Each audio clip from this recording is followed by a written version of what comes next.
Sa bawat sulok ng mundo'y ipapahayag kapangyarihan niya, walang makapapantay. Sa pangalan ni Kristo tayo'y tinatawag upang magbantay, manalangin, mag-alab.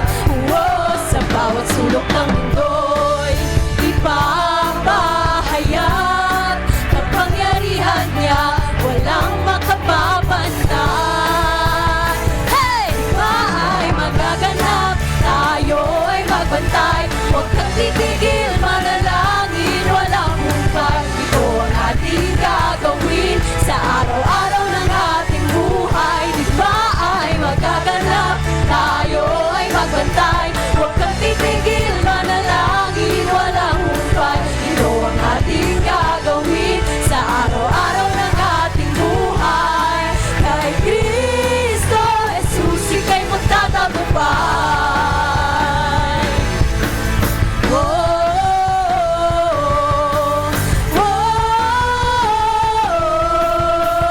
Awitin po natin muli. Sa pangalan ni Kristo tayo'y tinatawag upang magbantay, manalangin, mag-alab. Sa bawat sulok ng mundo'y ipapahayag kapangyarihan niya, walang makapapantay. Hey! Ba ay magaganap, tayo ay magbantay. Huwag kang titigil, manalangin, walang humpay. Ito ang ating gagawin sa araw-araw ng ating buhay. Di ba ay magaganap, tayo ay magbantay. Huwag kang titigil, manalangin, walang humpay. Ito ang ating gagawin sa araw-araw ng ating buhay. Kay Kristo Jesus, ika'y magtatagumpay. Amen! Let's all declare.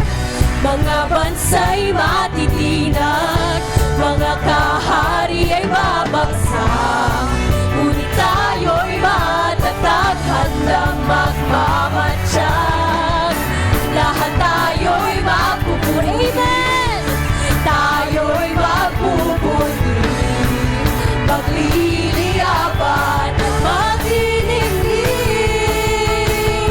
Di ba ay magaganap, tayo ay magbantay. Huwag kang titigil, manalangin, walang humpay. Ito ang ating gagawin sa araw-araw ng ating buhay. Di ba ay magaganap, tayo ay magbantay. Huwag kang titigil, manalangin, walang humpay. Ito ang ating gagawin sa araw-araw ng ating buhay.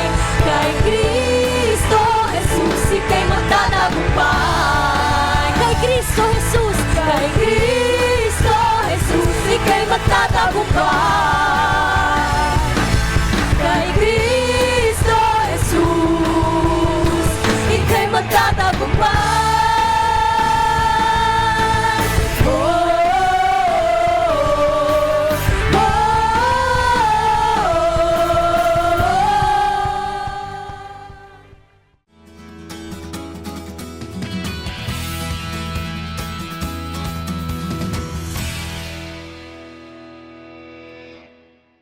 Sa araw na ito, sa buong mundo, 4 na kaganapan ang inaalala: ang paghuhugas ng paa ng mga apostol ni Jesus, ang pagtatalaga ng huling hapunan or covenant meal or communion, at ang panalangin ni Jesus sa Garden of Gethsemane, pagkalulo kay Kristo ni Judas Iscariote. 4 na malalaking kaganapan po yan. At tayo po ay nasalugan sa panahong ito in 2025, naaalala po natin lahat yan kasi malaking kinalaman yan sa ating buhay na hindi lang panlupa, kundi yung buhay nating panglangit. Yan po ang tatalakayin natin mamaya.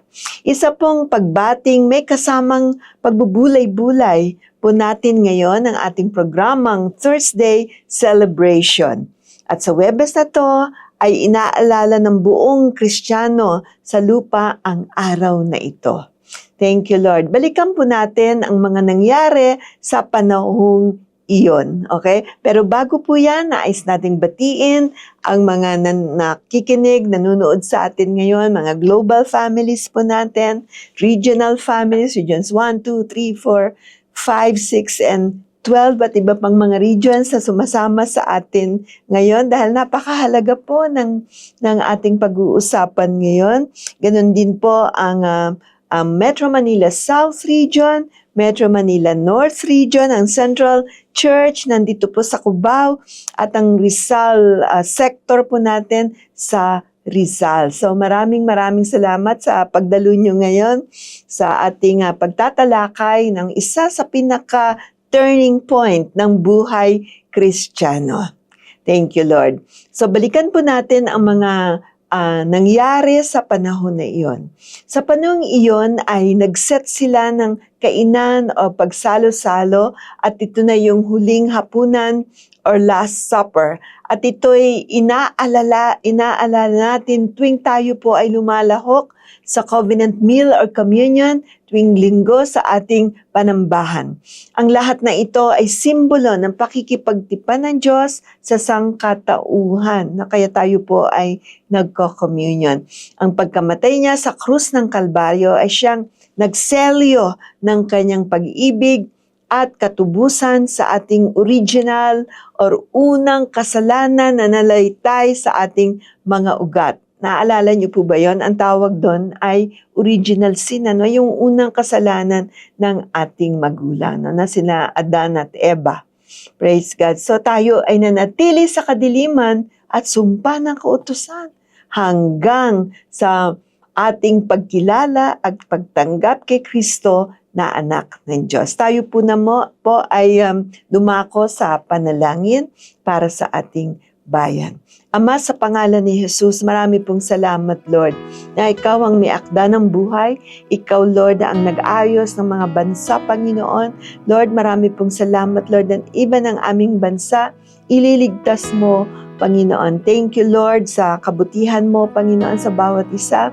Salamat, Panginoon, sa katatagan ng bansang ito, Panginoon, ng Pilipinas. O God, pinagpapala po namin ang aming mga leaders mula sa aming presidente hanggang sa kapitan ng barangay. Pagpalain niyo po sila, bigyan sila ng wisdom, Lord, na sila ay makasunod sa nais mo, hindi lang sa sarili nilang mga nais. Lord, palaguin mo ang aming ekonomiya, Lord. Hiningi po namin sa iyo ang protection, Lord, ng mga mamayang Pilipino, lalong-lalo ang aming mga kabataan at mga paslit. Salamat po, Panginoon. Sa iyo kami umaasa, sa iyo kami nagtitiwala. Sa pangalan ni Jesus, alam po namin ang ginawa ni Kristo, Lord, sa krus ng Kalbaryo, kasama po ang Pilipinas doon. Salamat po, O Diyos, sa pangalan ni Jesus. Amen. Amen. Amen. Thank you, Lord. So, nakita po natin sa Biblia, at ito naman po ay itinuro na sa atin, sa church, di ba, na si Jesucristo na anak ng Diyos, nagkatawang tao. Meron siyang misyon. Ang misyon ay ma-rescue tayo, tayo tubusin mula sa maruruming kamay ng kaaway. At dahil doon ay napako siya sa krus ng Kalbaryo. Kasi isa po yun sa pamamaraan nila nung unang panahon ay pinapako nila yung mga tao para magbayad ng kasalanan. Pero sa totoo lang po, walang kasalanan ng Panginoon sa Kristo. Okay? Talagang marami lang pong nagalit sa kanya dahil dala niya ang liwanag ng langit. Okay? Freedom ng mga tao. No? Kaya siya po ay pinako sa krus ng Kalbaryo. Ang kanyang dugo ay naging kabayaran ng ating paglaya mula sa maruming kamay ng kaaway na si Diablo. At dahil sa kamatayan ng Panginoon sa Kristo, meron na tayong karapatang tawaging anak ng Diyos. Sabi po sa Biblia, ang sino mang sumasampalataya sa Kanya ay tinutulungan niyang lumago ng spiritual dito sa lupa. Kaya hindi po aksidente narito ngayon kayo sa ating broadcast dahil inaabot po tayo ng Panginoon. Kung saan ka man naroroon, di ba? Kung saan ka man naroroon, andun ang Panginoon. So sa gabing ito, sa araw na ito, ay inaalala din natin yung huling pagsasalo. Diba yung Last Supper, no? Bakit po may significance ang huling pagsasalo? Unang-una, ito po ang pag-alala sa ginawang sakripisyo ng Panginoong Kristo para sa atin. Kaya tuwing linggo po, meron tayong communion, tama po ba? Meron tayong covenant meal na pinagsasalu-saluhan. Okay, so ang Bible verse po doon ay 1 Corinthians 11:23 to 26. For I received from the Lord that which I also deliver to you, that the Lord Jesus on the night when he was betrayed took bread, and when he had given thanks, he broke it and said, "This is my body, which is for you. Do this in remembrance of me." And the same way, he also took the cup after supper, saying, "This cup of the new covenant in my blood, do this as often as you drink in remembrance of me. For as often as you eat this bread and drink the cup, you proclaim the Lord's death until He comes." Okay, sa Tagalog po, basahin ko para lalong maging matanim sa puso natin. Ito ay ginawa ng Panginoon. Siya ang nag-organize ng Last Supper at siya ay nagturo, no, sa Last Supper. Ito yung pinapaalala niya. Ito, alam niyang mangyayari sa kanya to. So doon pa lang ay pinapaalala na niya. Sabi po sa unang Korinto 11:23 to 26, ito ay sapagkat tinanggap ko mula sa Panginoon ang siya ko namang ibinibigay sa inyo. Ang Panginoong Hesus ng gabing siya'y pinagkalulo ay kumuha ng tinapay. Pagkatapos niyang magpasalamat, pinagputol-putol niya ito at sinabi, "Kunin ninyo, kainin ninyo itong aking katawan na pinagpuputol-putol para sa inyo. Gawin niyo ito sa pag-alala sa akin." Sa gayon ding paraan, kinuha niya ang saro pagkatapos maghapunan. Ang sinabi niya, ang sarong ito ay ang bagong tipan ng aking dugo. So tuwing kayo'y iinom nito, gawin niyo to sa pag-alala sa akin. Ito ay sapagkat sa tuwing kakain kayo ng tinapay na ito at iinom sa sarong ito, inihahayag ninyo ang kamatayan ng Panginoon hanggang sa siya ay dumating. Hallelujah! Hallelujah! Napaka-importante po ng nilahad sa atin ng Panginoon. Ang buhay po natin, spiritual life, di ba? May pupuntahan tayo pag natapos na po ang buhay natin dito sa planetang lupa. Dalawa lang ang ating destinasyon. Ang isa ay ang babalik tayo sa ating tahanan kung nasaan naroroon ang ating Panginoon, o kaya sa dagat-dagatang apoy. Ayaw po nating pumunta doon. Ayaw nating pumunta sa impyerno. Although marami pong ahente ng impyerno ang nakakalat po sa buong mundo at hinihila nila yung mga tao papunta doon. Okay, so madami po silang mga strategies na ginagawa. Walang pili-pili, matanda, bata, may ngipin o wala, di ba? Talagang hinihila nila papuntang impyerno. Bakit daw tayo nagkakaroon ng communion? As a symbol of our unity and fellowship. Tanda ng pagkakaisa at pagsasama-sama. Hallelujah! Sabi po sa Psalms 133, sa verse 1, "Behold, how good and how pleasant it is for brothers to live together in unity. It's like the precious oil on the head running down upon the beard, as on Aaron's beard, the oil which ran down upon the edge of his robes. It is like a dew of Hermon coming down upon the mountains of Zion. For the Lord commanded the blessing there, life forevermore." Kapag daw tayo nagkakaisa, meron tayong blessing. Nandun tayo sa ilalim ng mga pagpapala na Diyos. Pero kung yung mga Kristiyano nag-aaway-away, parang nagiging mailap ang blessing, no? Hindi tayo nabibless. Kaya ito pong lahat na to, in-establish ng Lord bago siya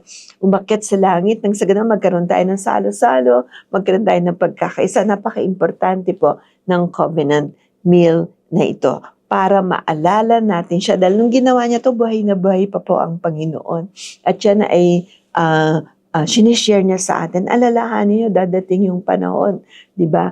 Ako ay mamamatay. And sa inyong pagkain ng tinapay na to, alalahanin niyo, yung katawan ko talaga nagkalasog-lasog dahil sa pag-ibig ko sa inyo. At upang kayo'y maligtas, hindi na tayo mapunta sa dagat-dagatang apoy. So, napakaligaya at kahanga-hanga ang ating pagmamasid, di ba? Ang nagkakaisa, laging sama-sama na magkakapatid. Praise God. Alam mo, hindi tayo magiging ganito pag wala si Jesus. Di ba? Kasi mga tao, ang natural ng tao, kanya-kanya, di ba? Pasikatan, pabidahan, di ba? Yun. Pero, ang Panginoon pa nagbigay ng example sa atin. At magagawa natin tayo ay magsama-sama, lalong-lalo na sa panalangin.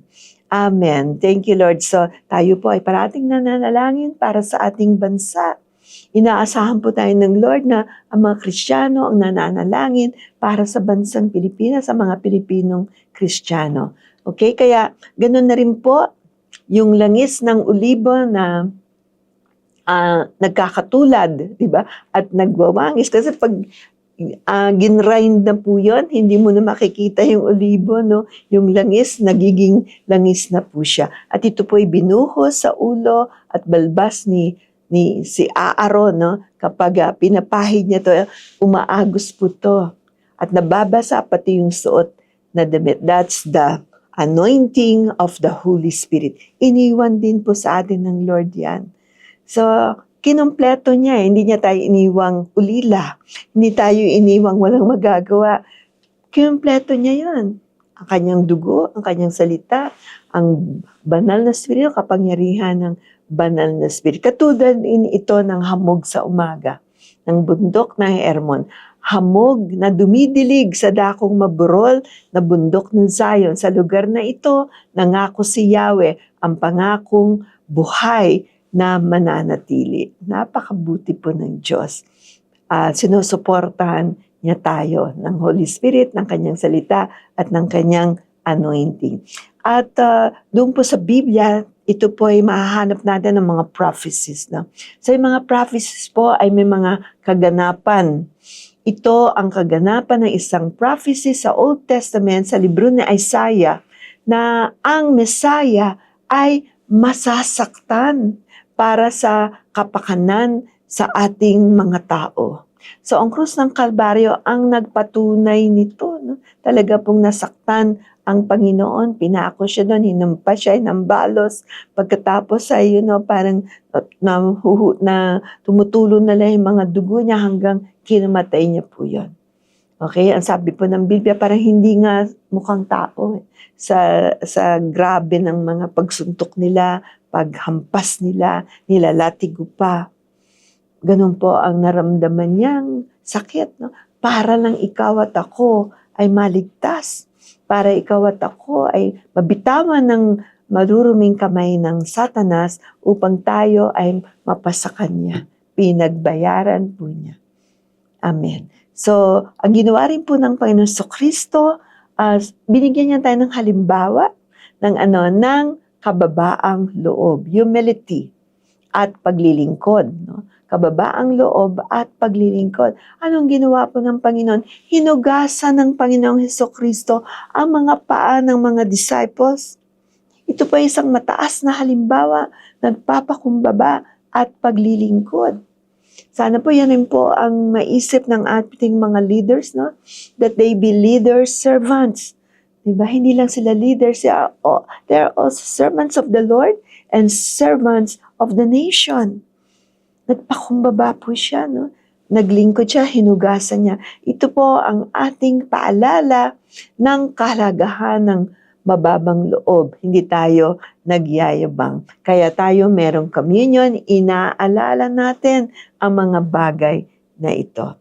And of course, ang communion po natin ang covenant meal, ito po ay sinasagawa natin dahil sa paghihintay sa muling pagbalik ng Panginoon. Sabi niya, babalik ako. Huwag kayong mag-alala. Kaya hanggang ngayon po sa ating milenya ay nag-iintay pa rin tayo ng pagbabalik alam nating gagawin niya yon kasi meron siyang isang salita, hindi pa bago ba ang isip ng Lord. Ito ay nagsasaad ng paalala na babalik muli ang Panginoon sa kanyang pagtatag ng kaharian ng Diyos dito sa lupa. I-establish niya po yan. Itong mga kaharian ngayon, mga kingdoms ngayon, mga nations ngayon, di ba? Magbabaksakan po. Kasi ang power nila sa kanila lang eh. Tapos iba umabuso pa, puro gyera na lang iniisip. Kaya pagdating ng Panginoong Hesukristo, mag-i-establish siya ng kanyang kaharian for 1,000 years. Yun ang po ang totoong millennial period. Amen? So, salamat po Lord sa pagbibigay mo ng halimbawa sa amin sa paglilingkod. Napakabuti mo sa amin at sinabi mo na pag kami ay naglilingkod ay ikaw ang matataas namin. Salamat po, Panginoon. Napakaganda po, di ba? So, ngayong hapong ito ay meron tayong special guest na sila po ay mga lingkod ng Panginoon. Si Kevin Alberto po ay nag-work siya sa church mula pa ng kanyang kabataan at si Faith, ang kanyang newly wedded wife, ay isa po namang guro sa isang Christian school. Dito po ang JCA, Jesus Christ Saves Global Outreach Christian Academy. Okay, so sa hapong ito, gusto nating makausap sila, di ba? Kasi po si Kevin ay dumaan din sa, nawalan siya ng magulang, maaga po siyang naulila, ama at ina nawala sa kanya. So, ganun din po si Jesucristo, di ba? Yung kanyang mga naiwan talagang naulila niya, pero hindi po siya tuluyang namatay, na buhay po siya. At hanggang ngayon, buhay ang ating Panginoon. So gusto po nating makwento ni Kevin at ni Faith kung paano lang na-overcome yung pagiging ulila, lalo na si Kevin sa kanyang kabataan. Good morning, Kevin and Faith. Good morning po. Salamat sa pagdalo nyo ngayon dito sa ating JCSGO. Okay. Gusto ko ipakilala si Kevin. Si Kevin po ay isa sa ating masisipag na staff na dito po sa church. Yan, palakpakan naman natin si Kevin, di ba? And he's involved with the social media or mass media ministry. At siya po din ang tumutulong sa akin. He's my secretary na si Kevin. So kung meron kayong mga appointments and all, just talk to Kevin. And si Faith naman ay a teacher po sa atin dito sa JCA. Okay, so very faithful teacher din po sila. So siguro sila na yung tatanungin ko. No? Kevin, alam ko pala na ulila kang lubos, no? Opo. What age ka nung naulila? Namatay po yung mother ko nung ako po ay, I think, 20 years old. Nasa Pangasinan po kami noon eh. So, yung mga kapatid ko po nasa Cainta, together with my father. And then, namatay naman yung father ko last 2015. Ito lang po, 2015 lang po.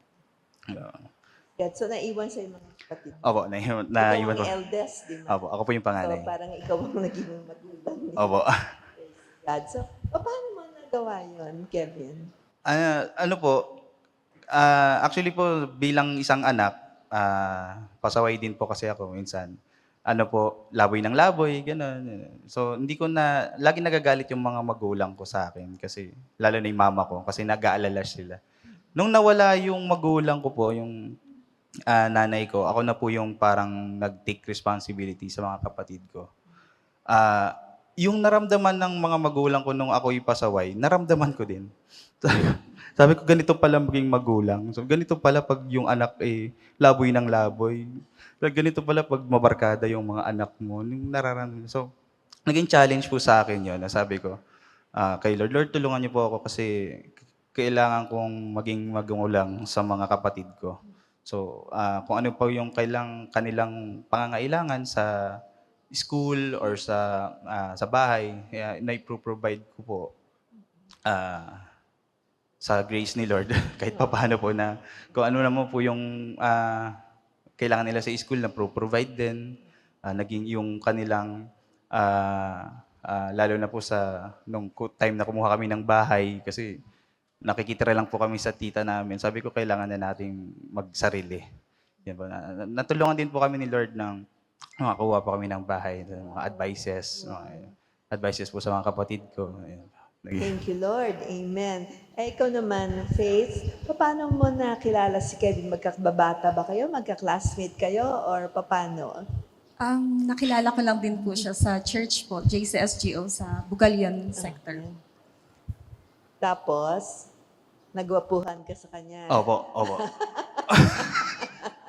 Hindi, Faith, ikaw ano ang journey mo? Paano mo nakilala ang Panginoon? Ako po, I was born and raised as in a Christian family po. So, nakilala ko si Lord through my parents. Pinakilala sila sa akin ni Lord. And nag-grow po yung knowledge ko about Jesus nung nag-join po ako ng Children's Church.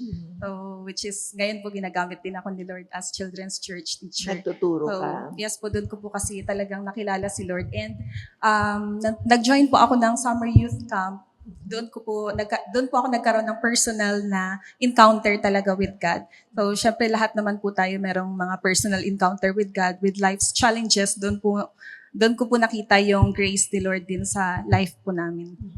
Praise God. Thank you. So, Kevin, yung time na yung kabataan mo pa rin yun, ano? Parang nandun ka sa problema ang hindi mo naman dapat problemahin. Paano naging relevant si Panginoon sa iyo? Na-born again ka na nun? Opo. Kailangan na born again after they died? Hindi po. Ano na po ako, na-born again po ako. Nandiyan pa po yung mga magulang ko, pero hiwalay po sila. Broken family po kami. In-invite po ako ng kaibigan ko po sa church JCSGO. Sabi po, invite kita, may kainan. Sabi, syempre po, kainan yun. Go po tayo dyan. So yun po. And naging way po siya na ma-build yung relationship ko kay Lord. And then, nung namatay yung mother ko, dun po ako nagpunta dito sa Manila. Nag-start po ako umattend dito sa Central dahil JCSGO naman po. At naging staff ko na hindi kalauna. Praise God. Thank you, Lord. So, sa tingin mo, very relevant yung Panginoon sa sitwasyon mo ng time na yan hanggang ngayon? Opo, kasi po, sa totoo lang po, si Lord lang po talaga yung hinihingihan ko po ng parang strength, ng lakas para po makayanan po lahat ng challenges. Minsan mahirap po na isipin mo po yung pangangailangan ng kapatid mo, yung pang-aral po nila. Ang nag-aral po kasi namin noon si Ella, yung bunso po namin. Senior high po siya noon. Sabi ko, paano siya magtutuloy ng senior high, senior boy kasi yun. So, minsan, hindi ko na po alam kung saan ko kasi maliit naman, hindi naman po ganun kalakihan yung sahod natin sa staff. Sapat lang po talaga sa pang-araw-araw. Minsan nagbibigay si Lord ng miracle na biglang may dumating na letter from SSS. So, actually, hindi ko na po ina-expect yun kasi matagal yung application ng SSS nung sa father ko po. Nag-grant po kami ng almost 7,000 monthly. Wow. Plus yung land sum pa po. So sabi ko po, Lord, napakagaling niyo po kasi ito, pinag-pray ko pa lang. Nag-provide ka na sa amin kahit wala na kami mga magulang. So, napakalaking tulong po ng, lalo na po prayers sa Panginoon. Praise God. Thank you, Lord. So, ngayong bago kayong kasal, nung October na, last year, Opo. kinasal po sila. So, ngayon ay anong ma-advise ninyo sa mga gusto nang magpakasal or naghahanap na ng kanilang life partner? Mahirap ba yan? Ano po, madali lang naman po actually sa mga gustong mag-asawa, sa mga kabataan po na naghahanap pa po ng kanilang lifetime partner. Siyempre kailangan unang-una sa lahat yung mahal si Lord. Yan po. Kung mahal si Lord niyan, lahat ng bagay ay magkokonekta sa kanilang dalawa. At yung pagiging humble, humility sa bawat isa ng mag-asawa, importante din po yun kasi kung yung isa po doon may pride ang pinapairal, magkakagulo na po yung mag-asawa. So, may time na dapat si lalaki, mga lalaki, baba natin yung pride natin. Siyempre sa babae din. Ganun. Love, may dadagdag ka ba sa mga iba? Importante din po na yung forgiveness na yun yung ipairal natin since yun po yung pinakita din ni Lord sa atin nung niredeem niya tayo. Maging forgiving tayo kasi lahat naman tayo may nagagawang mga mistakes, mga mishaps. So, learn to forgive each other and yun nga po yung humility talaga, humingi ng tawad. Kasi mahirap pong humingi ng tawad, lalo na kung alam mong ikaw yung nasa tama minsan. So, ang hirap pong magpakumbaba. But with the grace of God, magagawa po nating mag-humble down and magpatawad din. Thank you, Lord. So, ngayon ay sineselebrate natin ang Holy Week. No? At may kinalaman dito ang pagkamatay ni Jesus Christ sa cross ng Calvario. So, ano ang pagkakaintindi nyo na nangyari dun sa cross of Calvary na yon nung napako ang Panginoon Kristo at siya dun ay namatay? I believe ang message po ni Lord sa atin through the cross is yung redemption po. So God redeemed us from our old self. Yung dating tayo, binago tayo ni Lord. So hindi na natin dapat na-feel yung guilt. Nawawala na yun. And we believe na we are forgiven. Pinatawad tayo ni Lord at yun naman din po yung dapat din nating ipakita sa mga tao sa ating paligid na natututo tayong mag-forgive. And I believe it's about grace din po na dapat ipakita natin sa bawat isa na maging gracious tayo. And siguro po is yung success, yung victory na binigay ni Lord sa atin. We have victory in Him through the cross. Yan po. Ikaw, Kebs, anong tingin mo? Tingin ko po is yung pagiging bago natin kasi na-redeem tayo ni Lord. Lahat ng kasalanan natin pinagbayaran niya na. So, it's up to us na maging live in faith and repentance kasi magiging sayang yung ginawa ni Lord sa cross of Calvary kung tayo patuloy lang sa pagkakasala. Hindi po natin parang nabigyan ng hustisya yung ginawa ni Lord sa cross. So ayun din po, forgiving dahil na pinurgive tayo ni Lord sa kasalanan natin. So sa atin, as Christian, in part din po natin, mapag-forgive din po tayo sa mga taong may pagkukulang po sa atin. Praise God. So, Kevin, in short words, no, in little sentences, ano mo nga yung mga tao, bakit kailangan nilang tanggapin ang Panginoon? Kasi hindi naman siya, namatay nga siya noon, pero nabuhay na muli, di ba? Kaya ngayon, buhay na buhay ang ating Panginoon. Gusto mo ba? Ikaw, Love. Ikaw muna. And for me po, hope. Meron tayong hope with God. So we have to receive Christ as the center of our life, our relationship.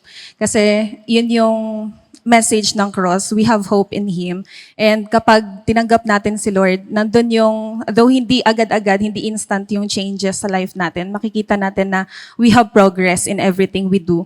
And meron tayong pinaka-guide sa dadaanan natin. Walk in grace, not in guilt. Kasi po, napagbayaran na po ni Lord yung ating mga kasalanan.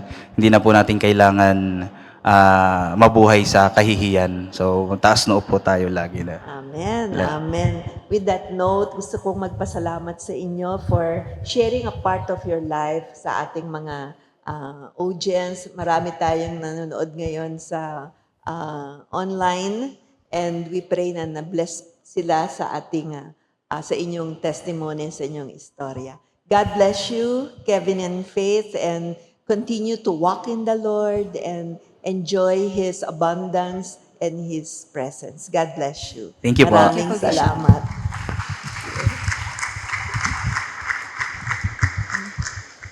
Praise God. Thank you, Lord. So, napakaganda po ng nilahad nila. Sana po ito'y naging inspiration sa atin. Kahit marami pong mga tao na hindi na natin kasama ngayon, marahil nauna na sila, ay meron tayong Diyos na kasama. At alam nyo, yung mga kamag-anak natin, pag tinanggap nila si Lord, di ba, ang assurance ng Bible, meron silang pupuntahan at yan ang tahanan natin sa langit. Sinil na yan ni Lord sa krus ng Kalbaryo. Ang sino mang tumanggap sa akin ay nililigtas ko. Ang sino mang tumanggap sa akin ay nagiging anak ng Diyos. Amen. Hallelujah. So sa hapong ito ay nais ko rin po kayong i-lead sa prayer of salvation. Okay, ang prayer of salvation po ay yung pagtanggap sa Panginoon. At dito po tayo maliligtas. So sundin niyo po ang panalangin ito nang sa ganon tayo po ay talagang ma-assure. Kasi maraming tao hindi sila sure, ano mangyayari pag namatay ako? Hindi ako sure saan kaya ako pupunta, sa langit o doon, diba? O doon sa baba. Diba? Ganun ang mga usapan. Diba? Pero sa Bible, we get an assurance. Pag talagang tinanggap mo ang Panginoon sa Kristo, the Holy Spirit will dwell with you at siyang magtuturo sa iyo, siyang magbibigay sa iyo ng confidence na ikaw ay ligtas. Niligtas ka ng Panginoon. Sumunod po kayo sa panalangin ito. Ama, sa pangalan ni Jesus, kami po'y lumalapit sa iyo, Lord, sa araw na to, Lord, on a Holy Thursday, Panginoon, sa Huwebes Santo na ito, Lord. Lord, inaalala namin ang ginawa ni Kristo, Lord, na Lord, siya'y sinaktan, Lord. Subalit na nabigay siya ng magandang halimbawa sa amin na kami, Lord, ay maging mababang loob, Panginoon. Lord, patawarin niyo po kami, Lord, sa lahat ng aming mga kasalanan. Kung kami naging palalo, kung kami naging rebelde, Lord, kung kami ay palaaway, o ano-ano man, Lord, ang mga ginawa namin sa buhay namin. Alam mo yan, Panginoon. Sa araw na to, sige pa sabihin niyo. Gusto niyong i-confess ang mga kasalanan niyo sa Panginoon. Sige po, go ahead. Nakikinig po ang ating Panginoon. Salamat po, Diyos, sinabi mo sa iyong salita kung papahayag namin ang aming mga kasalanan. Lord, ikaw ang nagpapatawad sa amin. Salamat po, O Diyos. At Lord, salamat po, Panginoon, sa lahat ng mga lumapit sa iyo sa araw na ito, Lord. Nihinayag ang aming mga kasalanan, Panginoon. Salamat, Lord, sa kapatawaran mo, Panginoon.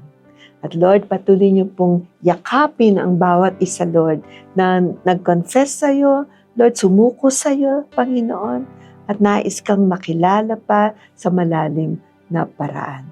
Sabihin niyo po, ako'y naniniwala, Panginoon, na ikaw ang anak ng Diyos, Jesucristo, ikaw ang prinsipe ng langit. Salamat, Panginoon, ikaw ay nagkatawang tao, namatay sa krus ng Kalbaryo. Sige pa, lakasan niyo pa, namatay sa krus ng Kalbaryo, inilibing. Subalit pagkalipas ng 3 araw, ikaw ay nabuhay na muli.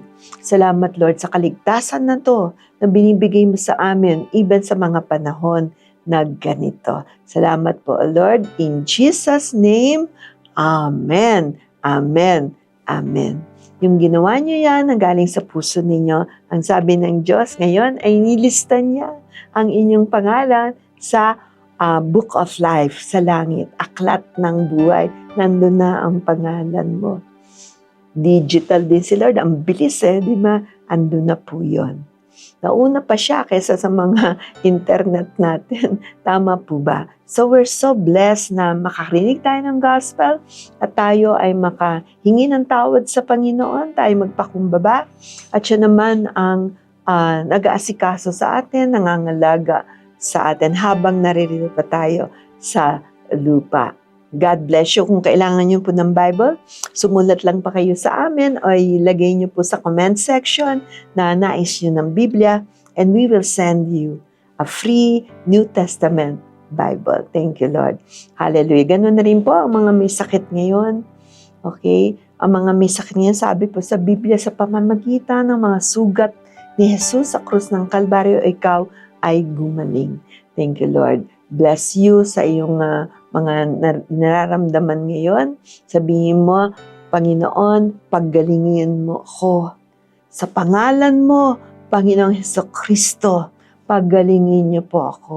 gagaling ka. Ikaw ay gumagaling ngayon sa pangalan ni Jesus. Walang nasayang sa mga sugat ng Panginoon. Tinan mo niya yon para tayo ay maligtas mula sa mga sumpa ng sakit.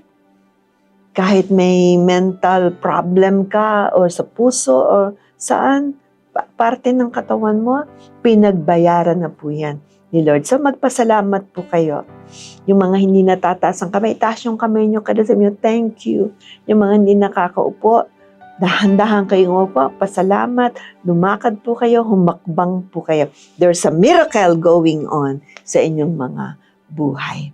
Amen. Thank you, Lord. Okay, so ngayon po ay hihilingin natin ang basbas ng banal na spirito. Ang spirito po nung kaninang tinanggap natin si Lord, kasama na po ang banal na spirito doon. So, He's here, dito po sa may belly natin. Diyan po siya naninirahan. At ang gusto ng banal na spirito, mag-overflow siya. Hindi siya mananatili sa loob. Gusto niyang mag-overflow para tayo ay matulungan sa araw-araw nating pamumuhay. Amen po ba?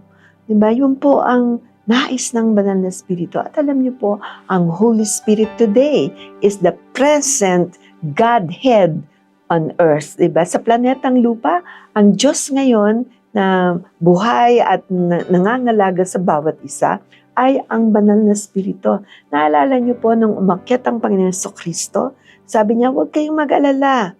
Hindi kayo magiging ulila.